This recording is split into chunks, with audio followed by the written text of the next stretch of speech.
قول السؤال الثاني. يا شيخ أنا على نياتي. ها؟ أنا على نياتي. هي كلنا عنياتنا يا شيخ، وفي لا حد بس أنا يعني البنات يقصون علي.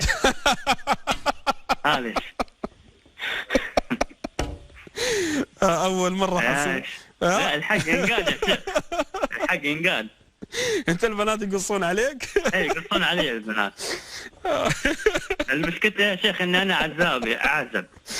زين كمل كمل يا فيصل، سامحني ترى أول مرة تعرض علي القضية. أنت شوف مثلا يا شيخ أنا يعني واحدة كلمتني قالت تبى ايفون، انا اروح سيده محل تليفونات اجيب لها ايفون. انا ما اشوف هالشخص، ما اعرف انه واحد ولا وحده من طريق التليفون بس. زين انا تميت على هالحاله يمكن صار يمكن 5 سنوات. وانا ان شاء الله يعني مثل ما تقول لي انا خروف. اجيب اعطي على طول. زين يا شيخ وتميت على هالحاله. زين فائدة هي. وشيخ ثاني شو صار عندي الثالث دقيقة، خله في الثاني الحين. خله في الثاني. اسمع يا فيصل، يعني انت كيف نحل هذه المشكلة؟ انت تحتاج عصا طال عمرك. ما في الا هذا. إيه؟ كل واحد تقص عليك تودي لها ايفون؟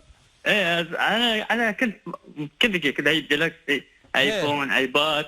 البنات ترى يلعبون في عقول الرجال الشباب. زمان كنا نخاف على البنات، الحين نخاف عليك. ايوه. زين هذه حلها عصايه هذه. زين اعطيني السؤال الثالث. يا شيخ انا مبذر. ها؟ انا شخص مسرف. اكيد مع الايفون هذا يا شيخ انا شوف يا شيخ انا حطيت في رقم الواصل 100,000. هي وش رقم واصل هذا؟ يعني رصيد حطيت 100,000 عشان نتكلم البنات صح؟ ايوه الحين مثلا احنا نتكلم وياك هذا فاتوره حطيت 10,000. اتصلت حد من شيخ السعوديه قال لا هاي حرام ان الله ما يحب المبذرين. اسمع انت تحتاج عصاي. لا مو عصاي، انت تحتاج كرسي كهرباء عرفت؟ لا لازم نجلس معك اول شيء. يعني انا الحين لو اتصل فيك وتعطيني ايفون ولا انا ما اصلح؟ الله يوفقك. لا ان شاء الله. اسمع الرجل قيم على نفسه، يعني ما يصلح منك ان تكون ألعوبة. ايوه عرفت؟ ومالك هذا انت مؤتمن عليه. انت كم عمرك يا فيصل؟ عمري الحين 33. بعد يعني لست صغيرا. لسه صغيرا بس. انت مو متزوج؟